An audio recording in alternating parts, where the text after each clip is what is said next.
Assalamualaikum warahmatullahi wabarakatuh. Halo semuanya, di sini saya akan menuntaskan post-test pada praktikum mikrobiologi pangan yang dilaksanakan pada hari Senin kemarin, tanggal 18 Mei 2026. Perkenalkan, nama saya Lisya Kosiazarin dengan NIM Q1A124036, kelas ITPA 2024. Di sini saya akan menjelaskan apa yang sudah kami lakukan di dalam laboratorium pada praktikum pengujian Salmonella sp pada bahan pangan.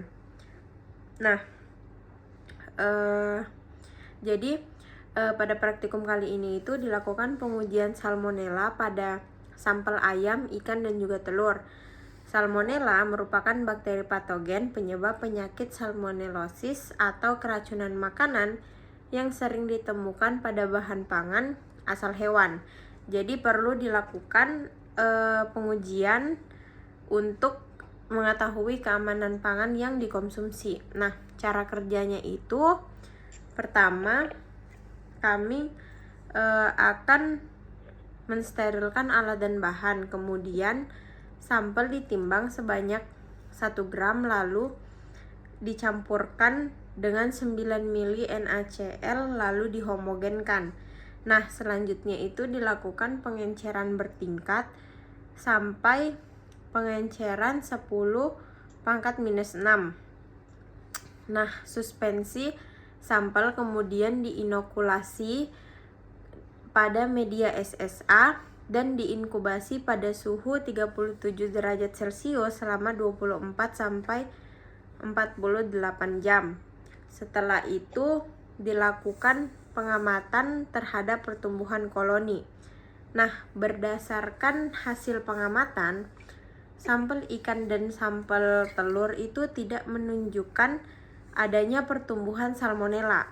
Sementara pada sampel ayam ditemukan pertumbuhan koloni yang lebih banyak setelah inkubasi 48 jam dibandingkan 24 jam. Yang menunjukkan adanya pertumbuhan bakteri selama penyimpanan. Ada juga beberapa jenis-jenis media seperti media umum yang digunakan untuk menumbuhkan berbagai bakteri tanpa perlakuan khusus. Nah, yang kedua itu ada media diperkaya. Media diperkaya itu mengandung nutrisi tambahan untuk menumbuhkan bakteri yang membutuhkan zat gizi khusus. Nah, yang ketiga itu ada media selektif yang menghambat pertumbuhan mikroorganisme tertentu dan mendukung pertumbuhan mikroorganisme yang diinginkan. Kalau media diferensial itu digunakan untuk membedakan bakteri berdasarkan sifat biokimia atau metabolisme tertentu. Yang terakhir ada media pengayaan. Nah, media pengayaan ini meningkatkan jumlah bakteri target yang jumlahnya sedikit dalam sampel. Saya tambahkan sedikit penjelasan Salmonella. Nah, Salmonella itu merupakan bakteri patogen gram negatif berbentuk batang yang dapat menyebabkan penyakit salmonellosis.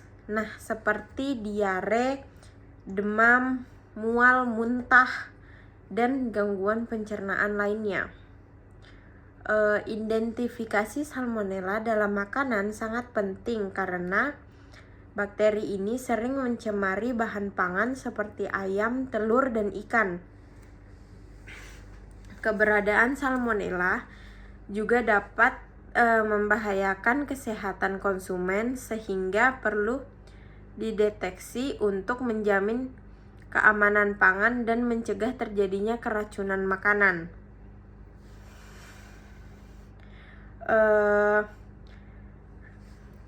Selanjutnya pada media SSA itu koloni salmonella umumnya tampak bening atau transparan dengan titik hitam di tengah koloni. Nah, titik hitam tersebut berbentuk karena salmonella menghasilkan gas hidrogen sulfida. Nah, adanya perubahan warna terjadi akibat reaksi antara H2S yang dihasilkan bakteri dengan garam besi yang terdapat dalam media, sehingga terbentuk endapan berwarna hitam pada koloni. Ada media yang umum digunakan untuk menumbuhkan dan mengidentifikasi salmonella, yaitu pertama itu SSA. SSA itu berfungsi untuk mengisolasi dan membedakan salmonella dan Shigella dari bakteri enterik lainnya. Kalau yang kedua itu ada XLD. XLD itu digunakan untuk mengidentifikasi salmonella berdasarkan kemampuan menghasilkan H2S dan melakukan derakbosilasi lisin. Nah, yang ketiga itu ada BSA. BSA itu bersifat sangat selektif untuk salmonella, terutama salmonella typhi, serta menghambat pertumbuhan sebagian besar bakteri lainnya. Ada juga beberapa faktor-faktor yang mempengaruhi pertumbuhan salmonella. Yang pertama itu ada suhu inkubasi, pH media, lama waktu inkubasi, kelembapan, konsentrasi oksigen, terus penghambatan atau antibiotik dalam media, jumlah awal bakteri yang diinokulasi pada media kultur. Jadi kesimpulannya itu, pada praktikum ini menunjukkan bahwa kontaminasi salmonella lebih berpotensi ditemukan pada sampel ayam dibandingkan ikan dan juga telur. Nah, pengujian salmonella sangat penting untuk menjamin keamanan pangan dan mencegah penyakit yang ditularkan melalui makanan. Itu saja yang bisa saya jelaskan. Mohon maaf bila ada salah kata. Wabillahi taufiq wal hidayah. Wassalamualaikum warahmatullahi wabarakatuh.